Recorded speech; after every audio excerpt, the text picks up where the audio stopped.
E aí, pessoal, a montagem do time do Grêmio, a confirmação do time. Renato está certo ou está errado? Vamos falar sobre isso. César Cidade Dias falando de Grêmio aqui no YouTube, papo de gremista para gremista. Agora, LR Energia Solar, para você ter desconto na conta da luz em até 90%. Entre agora no link da descrição, que você vai conversar com uma equipe que vai lhe dar esta solução.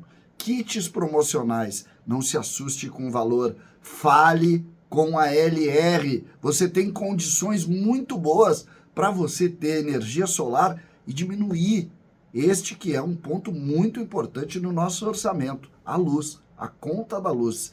LR Energia Solar, vá lá, você tem muitas promoções importantes, boas e que vai lhe dar uma condição muito melhor para você ter as placas solares em casa.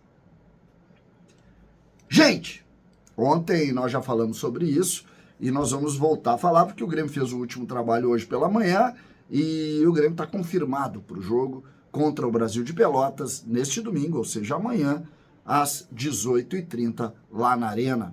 Nós acompanhamos ontem a vitória do Caxias, dura, difícil, contra a equipe do São José, 1-0.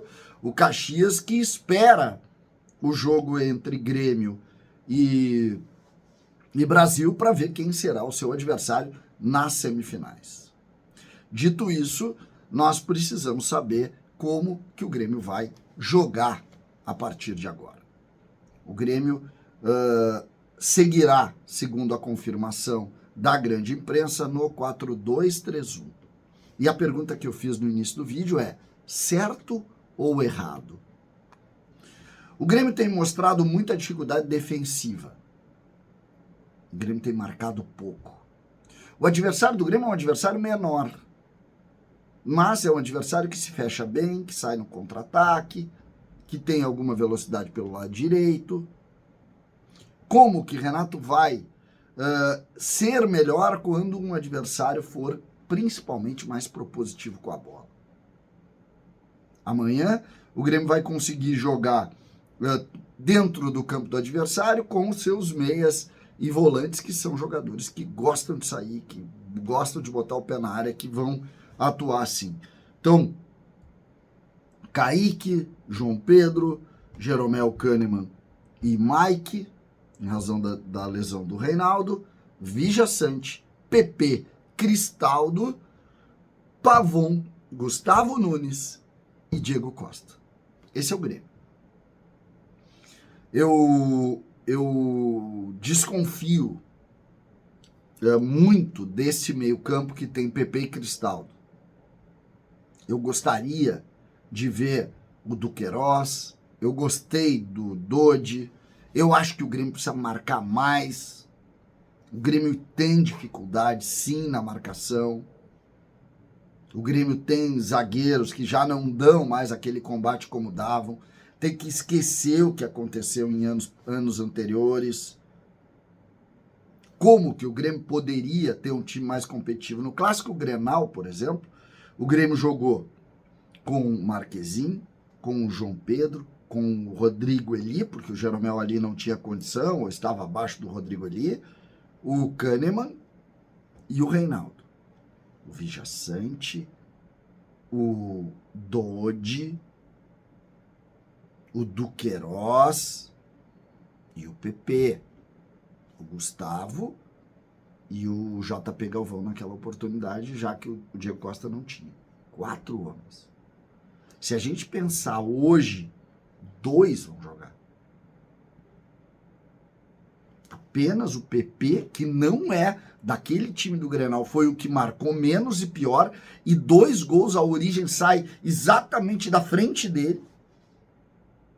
Se vocês lembrarem, por exemplo, o primeiro gol do Grenal, é uma bola que é a falta aquela, a bola vai para o ataque do Inter, vai no Alan Patrick, o Alan Patrick fica rodando na frente dele. E aí encontra o Maurício faz o gol. Vocês lembram disso? Ele não consegue diminuir o espaço do Alan Patrick.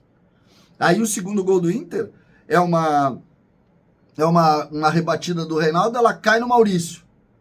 O Maurício está na frente quem? Dele. Aí roda, joga a bola no Alário, o Alário chuta cruzado, faz o gol ali, o goleiro falhou. 2 jogadas que faltou antecipação do jogador que hoje é o segundo volante do Grêmio. Será que o Renato vai conseguir fazer ele ser mais propositivo? A discussão sobre o time do Grêmio, ela passa muito mais por esse sentimento que a gente tem do time ser frágil na marcação. E eu acho que o jogo contra o Brasil, ele precisa ser avaliado também neste ponto. O Renato vai colocar o 4-2-3-1, que é o esquema histórico do Renato aqui no Grêmio, mas que é histórico com o Wallace, Michael, depois Arthur, Jailson, Michel, com Luan, com Douglas, com Ramiro. Será que esses jogadores podem repetir isso? Podem repetir isso? Então, fica a confirmação do time e uma grande curiosidade sobre Duqueiroz e Dodi, especialmente, que são jogadores mais fortes, mais posicionados e que dão mais marcação, aliviando as dificuldades que hoje a gente vê com Kahneman e também com Pedro Jeromel. Esta me parece a grande questão que nós precisamos entrar e discutir. O Grêmio ou analisa de maneira mais forte este esquema, ou no primeiro embate vai sofrer muitos gols, vai perder os jogos e pode, em cima disso, perder as classificações.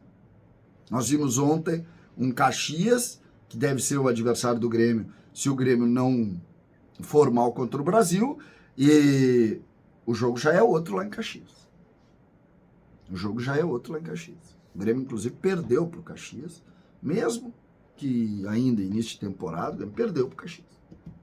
E nós não podemos cometer o erro, por exemplo, que o Inter cometeu no ano passado, quando foi enfrentar esse Caxias e perdeu para o Caxias. Foi eliminado nos pênaltis para o Caxias. Isso não dá para acontecer. Não dá para acontecer. Então, diante dessa realidade, é preciso discutir isso.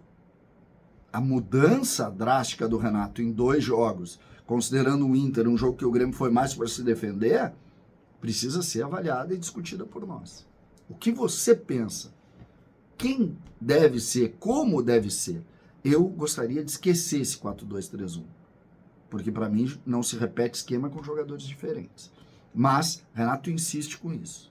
Por outro lado, vamos torcer que Pavon, que Cristaldo mude, que o próprio Diego Costa mude e que o Grêmio seja melhor. Se for melhor, vamos aplaudir.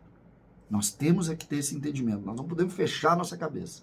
Hoje, o meu sentimento é de muita dúvida. Muita dúvida. Mas a minha torcida é por um Grêmio que consiga se refazer em cima das vontades do treinador, que é quem manda no final da história. César Cidade Dias, falando de Grêmio, aqui no YouTube.